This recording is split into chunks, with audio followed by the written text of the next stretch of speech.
Aujourd'hui, nous avons le Nissan Hatchbody 2020. Sur certains marchés, en fait, bon, c'est aussi connu comme étant le NP300. Et sur certains marchés, ça s'appelle le Navara. Et sur d'autres, ça s'appelle le Frontier. Alors Nissan a fait un travail remarquable avec cette voiture. Un travail vraiment remarquable parce qu'ils ont gardé le même body style depuis au moins 2006 pour les fidèles à la marque et les fidèles au modèle Hatchbody. Alors quelqu'un qui achète un Hatchbody, c'est forcément quelqu'un qui connaît déjà l'origine de Nissan venant de Datsun et qui connaît également l'histoire du Nissan Pickup Truck Hatchbody, le D21, qui est né en 1986 et qui a été l'un des meilleurs trucks, l'un des meilleurs pick-up trucks, même s'il était petit et plus grand, enfin plus petit en fait, plus petit en termes de taille que ce tout nouveau Hatchbody. Il a vraiment fait un carton sur certains marchés et donc du coup Nissan s'est dit tiens, je garde le même styling pour mon Hatchbody. Et donc c'est vraiment intéressant de voir que cette voiture 2020 a quand même une technologie assez basique, une technologie très simple. Il faut simplement insérer la clé et démarrer, rien de compliqué, pas de fancy stuff, très très simple. Et vraiment c'est cette simplicité qui attire quand même les hommes de terrain et toutes les personnes qui aiment les pick-up trucks à choisir à considérer le Nissan Hatchbody dans leur choix de pick-up truck. Alors mon testeur aujourd'hui, c'est-à-dire celui que j'ai devant moi, est très joli, très simple. J'adore le mélange de blanc et de noir en fait. Le fender, c'est-à-dire sur les côtés, ici, les couvres. J'adore le noir en fait, le plastique noir. C'est un plastique dur. Il ne faut même pas penser que c'est quelque chose qui va facilement se casser. Plastique très dur. À ce niveau, comme c'est un tout-terrain, vous allez remarquer que les pneus aussi le démontrent. Avec ces petites griffes sur les pneus, sur les 4 pneus d'ailleurs. C'est un modèle de base et donc du coup, on peut remarquer le type de roue sur ce modèle de base. J'adore en fait ce niveau là, très intéressant. Alors à part ça, je remarque également la calandre qui est très accueillante, très intéressante. J'aime bien cette façon de composer la chose. Je ne suis pas trop fan du métal à ce niveau. Donc du coup, je préfère bien le plastique au niveau de la calandre. Le logo Nissan, il est très grand pour vous rappeler que c'est un Nissan. Alors ici, c'est là où se posera votre plaque minéralogique. J'espère que je prononce bien. Alors là, on n'a pas de fog lights, c'est vide. Vous pourrez en installer si vous le souhaitez, puisque c'est une version de base, il n'y a pas de fog lights. Et donc, là, Nissan a également conservé son old fashion type de clignotant. Et là, nous avons une antenne radio. Ici, à ce niveau, on a les wipers, c'est-à-dire les essuie-glaces old fashion également. Et à ce niveau, on a un très grand nez, j'appelle ça le nez, pour faire sortir l'air quand le moteur est chauffé. Et donc du coup, c'est une voiture très intéressante. C'est vraiment à considérer si vous êtes un homme de terrain et que vous avez besoin d'une voiture qui va vous amener partout, qui ne vous laissera jamais tomber. Alors les personnes qui ont déjà possédé un Nissan Hatchbody ou un NP300 une fois vous diront que c'est une voiture en fait avec laquelle vous pouvez rouler sans avoir aucun souci, sans vraiment penser ou avoir un souci de mécanique, un petit souci mécanique ou avoir peur d'avoir un souci mécanique. C'est une voiture qui facilement atteint des centaines de milliers de kilomètres, très facilement, sans tousser, sans avoir un problème. Alors il est équipé, le Nissan Hatchbody est équipé de différentes motorisations. Il vient en diesel, il vient en essence. Alors pour les caractéristiques techniques, on n'a pas exactement la fiche technique du testeur qui est devant moi, mais il vient avec un 2.7, un 4 cylindres de 2.7 litres. Il vient également avec un 3.3, un 6 cylindres 3.3 litres et il vient également en version diesel. Alors on va faire un tour à l'intérieur pour voir à peu près ce qu'elle a à l'intérieur, ce qu'elle a à offrir à l'intérieur. Alors directement quand j'ouvre la portière, je peux déjà remarquer que Nissan a gardé le même styling comme je le disais tout à l'heure. La même portière, c'est vraiment fin comme portière, mais très très solide comme métal qui a été utilisé dans la construction de cette portière, très très solide. Et Nissan a gardé le même styling, très intéressant. J'adore en fait ce style de voiture, très facile à conduire, très très très simple. Et donc ils ont misé sur la simplicité des matériaux utilisés.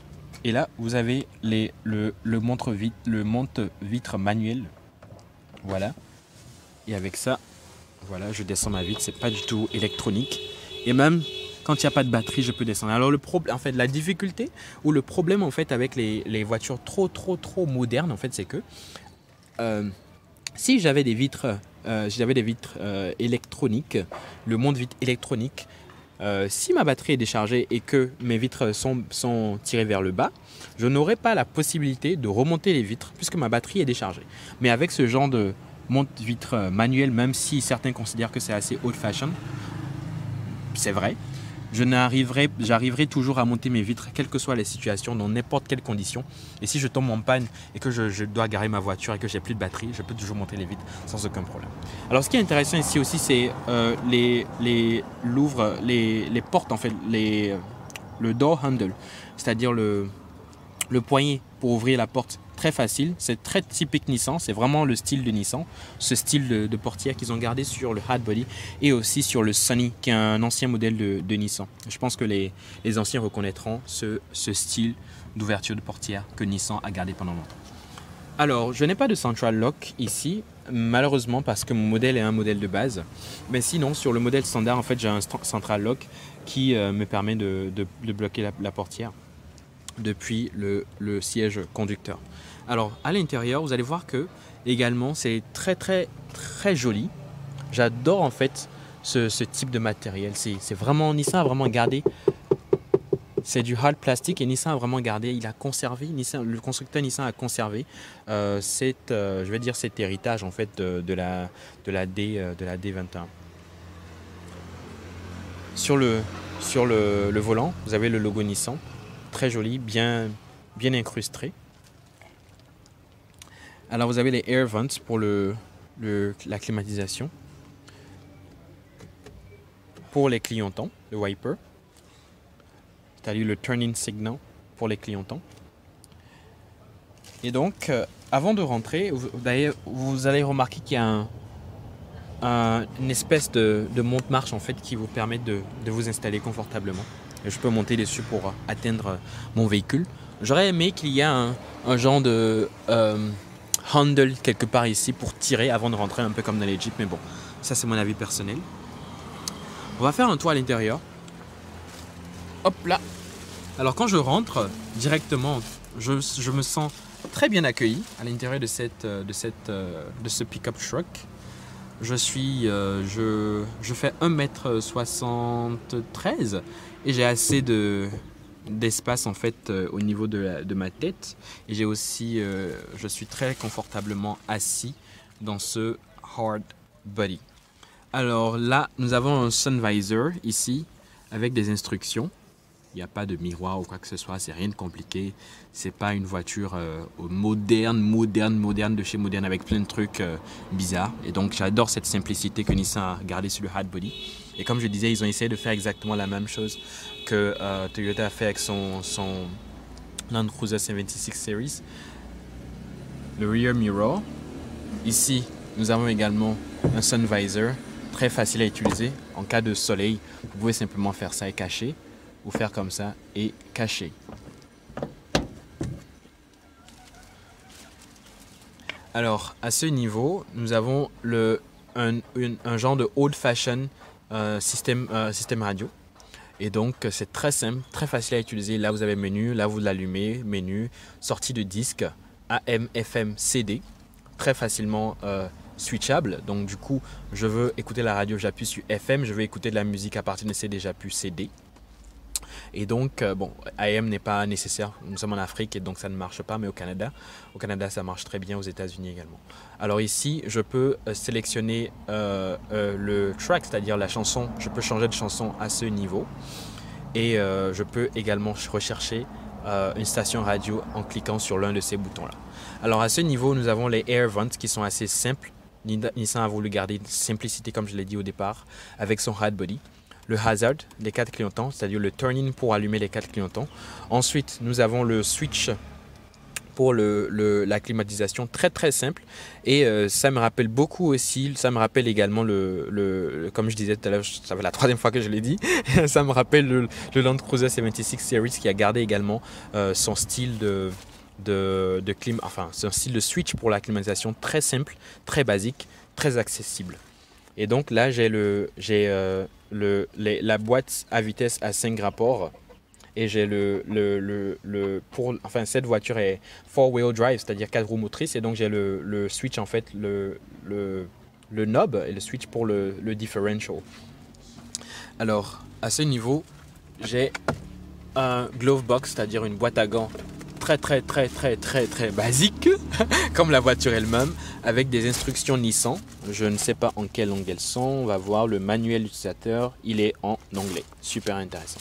Et donc, très intéressant. Parfois, ça vient en français. Parfois, ça vient dans toutes les langues.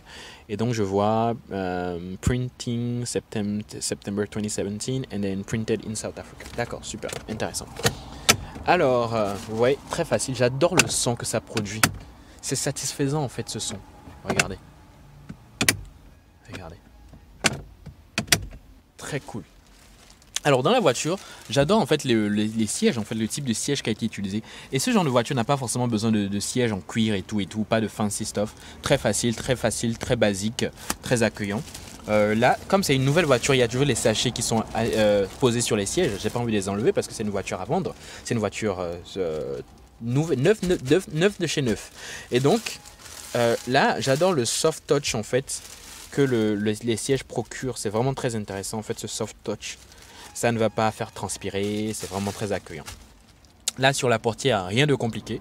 Le door handle, c'est-à-dire le poignet de porte, et aussi le switch manuel pour baisser ou remonter les vitres. Et même s'il n'y a pas de batterie, comme je vous ai dit, je peux simplement faire ça et descendre mes vitres. Et faire ça. Désolé pour la caméra qui shake. Je me positionne très bien, pardon. Et donc je peux simplement faire ça, oups, et remonter les vitres. Voilà, très facile. Ok, super.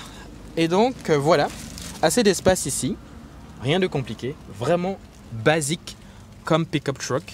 Et j'adore en fait la simplicité. Vraiment, c'est une voiture qui ne vous laissera pas tomber. Et donc du coup, elle a voulu garder son côté basique, original, NP300. Alors on va aller à l'arrière et voir comment est-ce que l'arrière accueille les passagers. Alors dès que je viens à l'arrière, je remarque également qu'il y a la même chose, le même style, c'est normal, manuel, et puis l'ouvre-porte. Et quand je rentre, quand je m'insère à l'intérieur, j'ai assez d'espace pour mes jambes. Très intéressant, donc il y a un bon espace entre le conducteur et puis la personne qui est à l'arrière. Ici, j'ai la lumière de lecture qui est voilà, très simple. J'ai pas de lumière centrale de l'autre côté. Je suis sûr que c'est parce que c'est un modèle de base. Mais ici, j'ai une lumière de lecture centrale. Je peux l'allumer. On, off et puis door. Alors quand je me suis on, c'est allumé. Quand je me suis off, c'est éteint.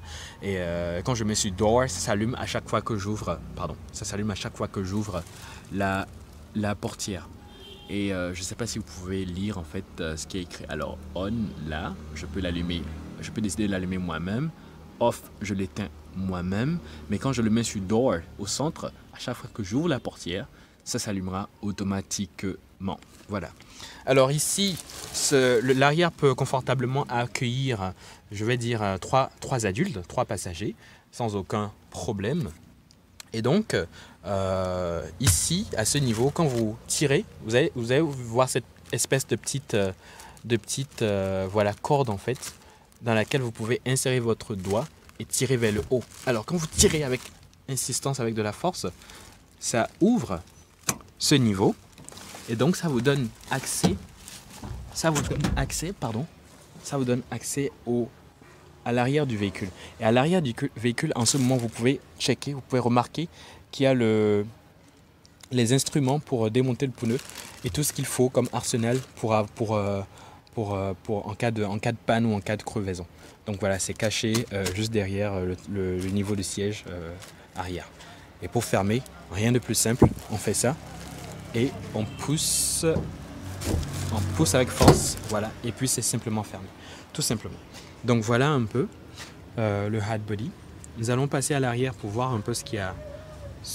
Donc alors à l'arrière j'ai le NP300 qui est bien écrit à ce niveau et le hat body qui est écrit à ce niveau pour que vous ne fassiez pas d'erreur sur le type de voiture que c'est. Alors un peu plus en haut, à ce niveau, voilà, j'espère que vous voyez, j'ai le logo de Nissan avec un door handle, une espèce d'ouverture d'ouvre une espèce de poignée pour ouvrir en fait l'arrière de ce pick-up truck. Et donc j'ai une très bonne...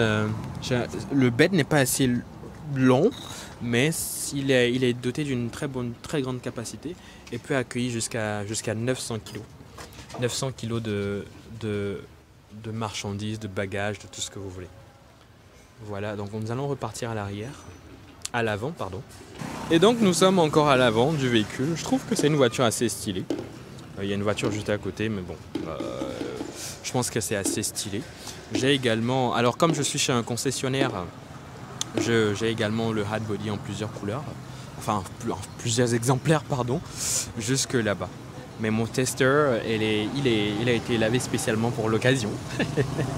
Et puis, très très intéressant comme voiture.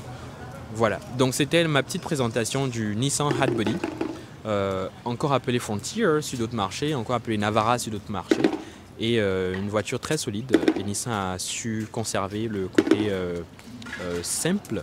simplistique, si je peux dire, si ça existe. C'est très très simple de la voiture, facile à utiliser, facile à maintenir, pas de technologie compliquée, pas de keyless entry, pas de push to start, rien. Simple, basique. Et c'est vraiment ce que j'aime. Particulièrement si je devais donner une note à cette voiture, je lui dirais, en termes de styling, je donnerais quoi? Je donnerais un 7 sur 10 pour le styling. Je donnerais un 7 sur 10 pour l'accueil à l'intérieur. Je donnerais un 10 sur 10 pour la capacité du bed à l'arrière, c'est-à-dire la capacité de stockage de produits, de marchandises ou de bagages. Et je donnerais un 9 sur 10 sur sa capacité à aller dans toutes les zones, donc sur tous les terrains et à franchir tous les obstacles. Donc voilà, c'était ma petite présentation, pas trop parfaite, mais toute petite présentation du Nissan Hat Body. Merci, c'était Prince Yanel et n'hésitez pas à vous abonner si vous avez aimé ou à partager si vous avez adoré. Merci beaucoup.